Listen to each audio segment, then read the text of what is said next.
पाकिस्तान में आज़ादी के बाद से ही तालीम पर जोर नहीं दिया गया। 3 तबकाती निज़ाम ने माशरे पर मनफी असरात मुरत्तब किए। वज़ीर आज़म ने हरीपुर में स्पेशल टेक्नोलॉजी जोन का संग बुनियाद रख दिया।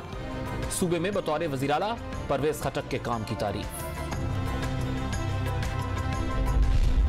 सानिह मरी की तहकीकाती रिपोर्ट मुकर्ररा मुद्दत में मुकम्मल न हो सकी। 2 दिन मजीद लगने का इम्कान।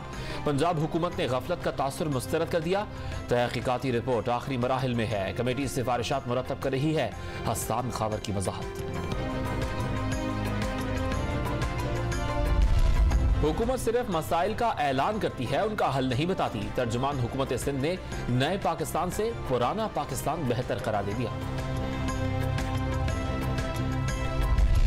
IMF की शराइत पर पावर सेक्टर सब्सिडीज में कमी की तैयारियां। गैर मुस्तहक घरेलू सार्फिन की सब्सिडी में बतदरीज कमी की जाएगी।